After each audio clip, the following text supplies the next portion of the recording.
I was thinking about this yesterday, and I sort of traced it back to being in a terrible garage rock band when I was 14, 15, which carried on until I was about 18, and my way of writing lyrics for that, I'd been a very sort of, quite a miserable time at school until I was about 14, 15, and this was kind of me finding some kind of a social circle. I think the way that I would write lyrics would be to just write down pages of A4 of just phrases and more or less improvised phrases and write in a kind of stream of consciousness way, and then the other two people in the band would pick out the bits that worked for them. So I generate a lot of material, and then they build a song out of it, out of this kind of collage-y process. And then it wasn't until quite a bit later, when I was at university, and I took a module in American poetry, particularly on the New York school. It was reading poets like John Ashbery and Frank O'Hara to a certain extent as well, particularly Ashbery.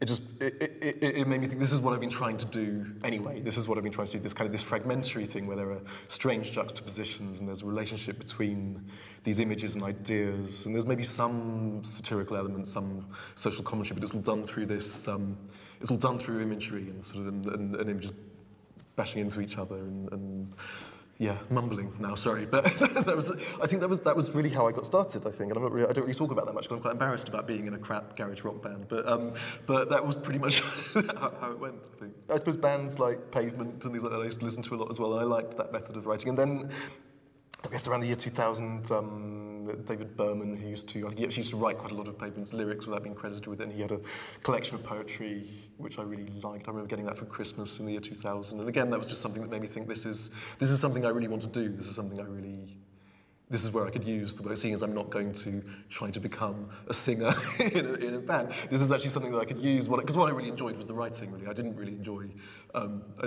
singing so much. But I did enjoy reading to work out, so it was a gradual segue into that. And then Eliot totally uses that collage-y thing as well, doesn't he, in a slightly more highbrow way. But I liked The Wasteland a lot when I was studying at A-level and then at university again, so that kind of fed into it as well. I like the ambition of that. I like the ambition of trying to do something new through collage. When I was putting together the poems that became The Harbour Beyond the movie, I had a lot of fragments of things. I had a lot of drafts, and as well as lyrics and old lyric sheets and old notebooks. I had monologues that I'd written for a group of drama students I used to write for at college, and we had a fortnightly sketch night in the basement of a pub, and I would write these long, absurdist monologues for them to perform. And then, so I suppose eventually I see myself, now as just as performing them myself instead of giving them to other people to perform. That felt like the kind of transition in a way between script writing and poetry. And some of them are sort of 3 or 4 pages of prose. Some of the pieces in this book, and that was a realization I had when I discovered the prose poem.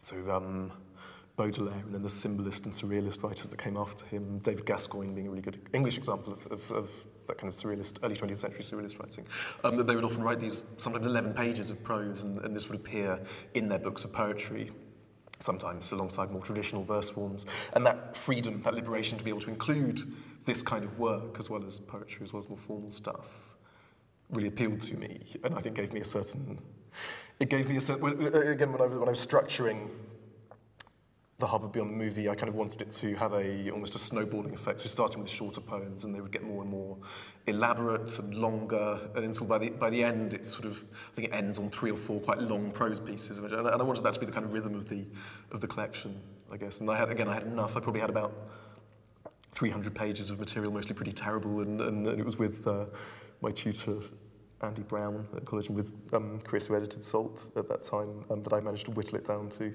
60 pages of fairly okay stuff instead of 300 terrible pages of things. And that was more or less how it went. I don't go along with the idea that a prose poem has to be an extremely lyrical piece of writing. It doesn't have to be something that has internal rhyme. It's more about the imagery, it's more about the leaping between ideas, and maybe being guided more by images and tangents than by plot, essentially. That's the difference between a short story and a prose poem. I mean, there's a lot in common. So experimental fiction is quite similar to prose poetry, really, and sometimes the only thing that really tells it apart is the fact that it appears in a book of poems, and the writer says so, says that it's a prose poem. It's a bit of a vague definition, but historically that's more or less what it is. It's quite hard to say. But I think they tend to be characterised by surreal juxtapositions and imagery and a line that goes from image to image. Robert Bly talks about this deep image where you almost you decode something. You follow the language and the images and the suggestions. So there's a surrealist element, there's a dreamlike element to it.